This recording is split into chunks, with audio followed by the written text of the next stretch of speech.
জামায়াতের হামলা আর বোমাবাজিতে মুহূর্তেই রণক্ষেত্রে পরিণত হয় পুরো গ্রাম। নির্বাচন কেন্দ্র করে আজকে আমাদের বাড়িতে এরকম হামলা হয়। হামলা করেছে জামাতের নেতা সোহেল গাজী, সজীব ব্যাপারী। অভিযোগ উঠেছে বাংলাদেশ জামায়াত ইসলামী জামাতের নেতা সোহেল গাজী, সজীব ব্যাপারী নামটা কিন্তু মেনশন করেছে এখানে। ব্যাপারটা খুব গুরুতর। সামনে দেখি। একদল নেতাকর্মী বিএনপি সমর্থকদের বাড়িঘর লক্ষ্য করে চালায় সংঘবদ্ধ এ হামলা। স্থানীয়দের দাবি, দেশীয় অস্ত্র আর তাজা বোমা নিয়ে শত শত জামায়াত নেতাকর্মী হামলা চালিয়ে ভাঙচুর করে বিএনপি নেতাকর্মীদের প্রায় 40টি বসতঘর। শুধু বিএনপির নেতাকর্মীদের 40টি বসত বাড়ি ঘরে হামলা করছে। এখন তাহলে কতজন জামাত নেতাকর্মী সেখানে উপস্থিত ছিল? 40টি করলে এক জায়গায় যদি 2 জন করে যায় তাহলে মিনিমাম 80 জন লাগবে, আর যদি 4 জন করে যায় 160 জন দরকার।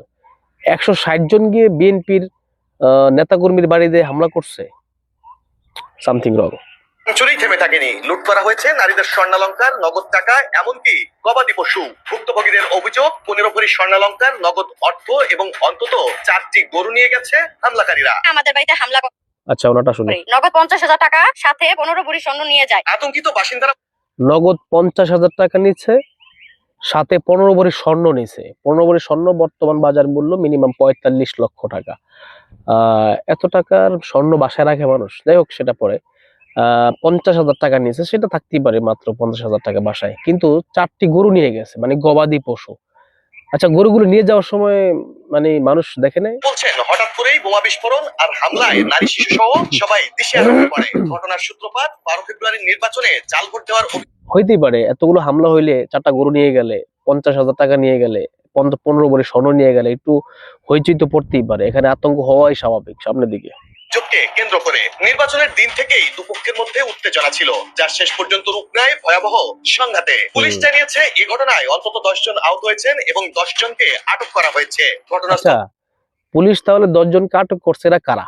এটা কি জামাতের না মানে বিএনপির? সেটা স্পষ্ট কিন্তু করে নাই।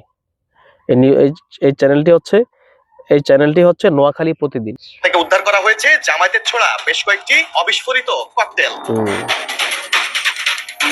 এখন প্রশ্ন, নির্বাচনী বিরোধকে কেন এমন ভয়াবহ সহিংসতায় রূপ দিল জামায়াত ইসলামী? আর নিজেদেরকে ইসলামী রাজনৈতিক দল দাবি করা জামায়াত এতগুলো পরিবারের ঈদ আনন্দ মাটিতে মিশিয়ে দিয়ে কতটা সওয়াব কুড়ালো বা দিনের পথে কতটা এগুলো, সে প্রশ্ন এখন গোটা দেশবাসীর। আচ্ছা, জামাত কি বলছে যে আমরা ইসলামী দল? জামাতের খুলনা এক আসনের এমপি প্রার্থী তিনি স্পষ্ট বলছেন, যে হিন্দু যে প্রার্থী ছিল তিনি স্পষ্ট বলছেন যে জামাত কখনো ইসলামী দল না, আপনারা ভুল বুঝছেন। আর জামাতের নায়েব আমির তো বলছি যে আমাদের এটা মডারেটর ইসলাম। তো মডারেটর ইসলাম হইলে তাদের কার্যক্রম এটা হওয়াটা তো স্বাভাবিক।